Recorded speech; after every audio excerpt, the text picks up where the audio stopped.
کی ہے. اللہ کے رسول صلی اللہ علیہ وسلم نے فرمایا کہ یہ لوگ جنت میں کبھی بھی نہیں داخل ہوں گے. اس حدیث کو امام منذری نے اپنی ترغیب کے اندر ذکر کیا ہے, اور اس کے علاوہ طبرانی وغیرہ نے بھی اپنی مسانید کے اندر ذکر کیا ہے. اور علامہ منذری لکھتے ہیں کہ رواتہ لا اعلم فیہم مجروحا, کہ ان کے روات میں کسی کو میں ایسا نہیں پاتا جو قابل جرح ہو, تنقید ہو, اور اس کے بہت سارے شواہد ہیں احادیث کے اندر. تو بہرحال جناب ارشد صاحب اور دیگر ناظرین کرام, شراب کی حرمت اور اس کے پینے والے پر وعیدیں مختلف نصوص میں, مختلف احادیث میں اس کا تذکرہ آیا ہے. لیکن سوال آپ نے یہ کیا کہ کیا ان کی نماز صحیح ہے کہ نہیں ہے, تو ظاہر ہے نبی کریم صلی اللہ علیہ وسلم نے فرمایا 40 دن کی ان کی نماز قبول نہیں ہوتی ہے. لیکن دنیاوی اعتبار سے یہ نہیں کہا جا سکتا ہے کہ وہ نماز نہ پڑھیں کیونکہ ان کی نماز قبول نہیں, بلکہ نماز انہیں پڑھنا ہی پڑے گا. لیکن نشے کی حالت میں کسی کو مسجد میں جانے کی اجازت نہیں ہے, نہیں جانا چاہیے. اگر شراب پیا ہے تو اسے توبہ کرنا چاہیے. شراب پی کر کے اگر اس نے ایسی بڑی غلطی کی ہے, نشے میں آ گیا, تو اس کو اللہ تعالیٰ سے صدق دل سے توبہ کرنا چاہیے, اور اپنے ایمان کی, اپنے عقیدے کی, اپنے دین کی سلامتی کی اس کو فکر ہونی چاہیے. نبی کریم صلی اللہ علیہ وسلم کی ایک حدیث ہے جس کو امام مسلم اور ابو داؤد, ترمذی اور امام بخاری وغیرہ سب نے روایت کیا ہے, اور وہ حدیث بہت صحیح ہے. فرماتے ہیں, ابو ہریرہ راوی ہے کہ لا یزنی الزانی حین یزنی وهو مؤمن ولا يسرق السارق حين يسرق وهو مؤمن ولا يشرب الخمر حين يشربها وهو مؤمن, کہ ایک انسان زنا کرتا ہے, اگر مومن زنا کرتا ہے تو وہ اس وقت مومن نہیں ہوتا زنا کی حالت میں. اگر چوری کرتا ہے تو چوری کی حالت میں وہ مومن صاحب ایمان نہیں رہ جاتا ہے. اگر وہ شراب پیتا ہے تو شراب پینے کی حالت میں وہ مومن نہیں رہ جاتا ہے, یعنی ایمان اس کا اس کے دل سے اٹھا لیا جاتا ہے, اور جب پھر دوبارہ توبہ کرتا ہے تو واپس کر دیا جاتا ہے اس کے دل کے اندر. اور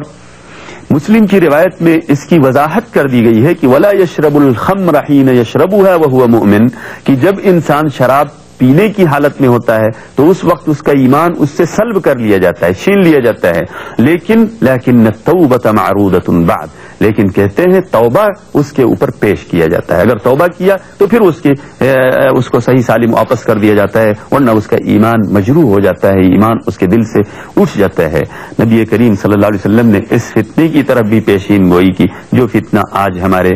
ماحول میں, ہمارے معاشرے میں پھیلا ہے, کہ لوگ اس بری چیز کو استعمال کرتے ہیں اور مختلف ناموں سے, مختلف فیشنوں سے, مختلف طریقے سے. تو نبی کریم صلی اللہ علیہ وسلم کی ایک حدیث ہے, بخاری شریف کی روایت ہے, ابو مالک اشعری رضی اللہ عنہ راوی ہیں, کہتے ہیں کہ میری امت میں کچھ لوگ ایسے ہوں گے قیامت کے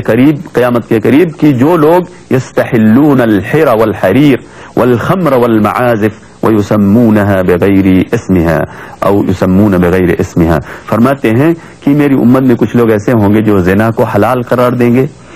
اور ریشم کو جو کہ حرام ہے مردوں کے اوپر اس کو بھی حلال قرار دیں گے, اور شراب کو بھی حلال قرار دیں گے, حلال سمجھ کر پیئیں گے, اور موسیقی کو بھی حلال سمجھ کر کے سنیں گے, مختلف چیزیں. فرماتے ہیں یسمون بغیر, لیکن وہ لوگ اس کا وہ نام نہیں رکھیں گے, نہ رکھیں گے, زنا کو زنا نام نہیں رکھیں گے, شراب کو شراب, ریشم کو ریشم, کچھ مختلف ناموں سے جدید ٹیکنالوجی نے ان کے نام بدل دیے ہوں گے, تو وہ اسی نام سے اس کو پیئیں گے اور سمجھتے ہوں گے کہ یہ حلال ہے ہمارے لیے. نبی کریم صلی اللہ علیہ وسلم نے اس خطرے کی طرف بھی پیشین گوئی کی. اس لیے ناظرین کرام, جناب ارشد صاحب, بہرحال یہ بہت بڑی, بہت بری لعنت ہے جو اس میں مبتلا ہے, اس کو صدق دل سے اللہ تبارک و تعالیٰ سے توبہ کرنا چاہیے اور اس بری عادت کو چھوڑ دینا چاہیے. آتے ہیں اب آپ کے اگلے سوال کی طرف.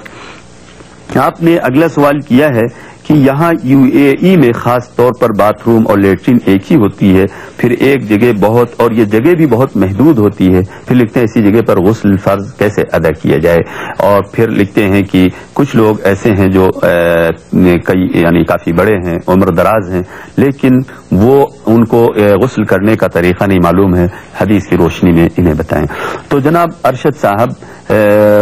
پہلی بات تو یہ ہے کہ باتھ روم کے اندر اگر لیٹرین اور باتھ روم دونوں ساتھ ہے تو اس سلسلے میں نے پہلے بھی عرض کیا تھا کہ اگر بظاہر کوئی نجاست نظر آتی ہے آپ کو تو اس پر پانی ڈال دیں, بہہ جائے, اور ایسے باتھ روم میں آپ غسل بھی کر سکتے ہیں, وضو بھی کر سکتے ہیں, کوئی حرج نہیں ہے. لیکن حمام میں کوئی چیز پڑھنی نہیں چاہیے, دعا پڑھ کر کے ہی باہر آپ حمام میں داخل ہوں, اور آداب بھی یہی ہیں کہ جب آپ حمام میں باتھ روم میں جائیں تو اللہ من اعوذ بک من الخبث والخبائث پڑھ کر کے حمام میں داخل ہو جائیں, اور پھر وہاں اپنی قضاء حاجت کریں، آپ کو غسل کی ضرورت ہے غسل بھی کر لیں اسی جگہ، اس سے آپ کی طہارت پہ کوئی فرق نہیں آئے گا، لیکن پہلے آپ پانی ڈال کر کے ظاہری نجاست کو زائل کر دیں، بہا دیں۔ بہرحال یہ تو اس کا حکم ہے۔ دوسری چیز غسل جنابت کا کیا طریقہ ہے، اس کے بارے میں ایک بہت واضح سی حدیث نبی کریم صلی اللہ علیہ وسلم سے منقول ہے۔ ام المومنین میمونہ رضی اللہ تعالی عنہا جو آپ کی بیوی تھی، وہ فرماتی ہیں کہ ادنیت لرسول اللہ صلی اللہ علیہ وسلم غسلہ، ترجمہ پر صرف اکتفا کرتا ہوں، کہتی ہیں کہ میں نے نبی کریم صلی اللہ علیہ وسلم کے لیے غسل جنابت کے لیے پانی کا انتظام کیا، تو آپ آئے اور بیٹھے اور آپ نے غسل کفیہ مرتین، آپ نے دونوں ان ہتھیلیوں کو یا باہوں کو 3 مرتبہ، ہاتھ کی کلائیوں کو 3 مرتبہ آپ نے دھلا، اور پھر 2 مرتبہ یا 3 مرتبہ دھلا، اور پھر اپنے ہاتھ کو برتن میں ڈالا، یعنی پانی کے برتن میں ڈالا، اور پھر اس سے پانی کو لے کر کے آپ نے اپنی شرمگاہ پر پانی ڈال کر کے اس کو بائیں ہاتھ سے دھلا، یعنی اس میں جو شبہ تھے نجاست کے، پھر اپنے بائیں ہاتھ سے زمین کو مارا، یعنی اس کو مٹی لی، اور پھر اس کو بہت زور سے مل کر کے آپ نے اس کو دھلا، اور پھر وضو کیا جیسے کہ نماز کے لیے وضو کیا جاتا ہے، یعنی ہاتھ کی صفائی کرنے کے بعد، ظاہر اس وقت مٹی کی کوئی ضرورت نہیں، آپ کے باتھ روم میں صابن ہوتا ہے، آپ اپنے کپڑے یا اپنے جسم پر اگر ظاہری نجاست ہے اس کو دور کر کے آپ، یا جنابت کے آثار ہیں اس کو زائل کر کے آپ جو ہے پھر صابن سے اپنے ہاتھ دھل لیں، اور پھر اپنے سر پر 3 مرتبہ نبی کریم صلی اللہ علیہ وسلم کے غسل کا تذکرہ کہ پھر آپ نے اپنے سر پہ 3 مرتبہ 3 چلو پانی ڈالا، اور ہر چلو جو ہے وہ ہاتھ بھر کے تھا، پھر آپ نے پورا اپنا جسم دھلا، اور پھر اس جگہ سے ہٹ گئے اور اپنے دونوں پاؤں دھلے، پھر ثم اتیتہ بالمندیل، پھر راویہ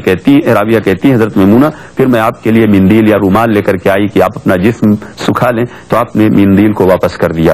اور یہاں پر یہ حدیث ختم ہو گئی۔ گویا اسی طرح سے غسل جنابت کا یہی طریقہ ہے کہ آپ پہلے جو ہے اپنے ہاتھ دھل لیں، اور اس کے بعد جسم پر اگر ظاہری نجاست ہے یا جنابت کے آثار ہیں تو اس کو بھی زائل کر لیں، اور پھر اس کے بعد اپنے دونوں ہاتھ کو دوبارہ دھل لیں صابن سے یا مٹی سے یا کسی چیز سے، اور پھر اپنے پورے جسم پر پانی ڈال کر کے پھر آپ وضو کر لیں، وضو جیسے وضو کیا جاتا ہے نماز کے لیے، وضو کرنے کے بعد آپ پورے جسم پر آپ اپنے پانی ڈال کر کے پھر دوسری جگہ ہٹ کر کے اپنا پاؤں دھل لیں، اور اس طرح سے آپ کا غسل جنابت مکمل ہو گیا۔ اس حدیث کو امام مسلم نے روایت کیا ہے۔ اور ناظرین کرام، چونکہ آج کی نشست کا وقت یہیں پر ختم ہوتا ہے، اس لیے جناب ارشد صاحب کی اسی خط کے ساتھ آج کی نشست ختم کرتا ہوں، پھر دیگر خطوط لے کر آپ کی خدمت میں حاضر ہوں گے، اور ارشد صاحب کا خط بھی ابھی پورا نہیں ہوا ہے، موقع ملا تو پھر آپ کے خط کے دیگر سوالات کا جواب بھی دیں گے۔ وآخر دعوانا ان الحمد للہ رب العالمین، والسلام علیکم ورحمۃ اللہ وبرکاتہ۔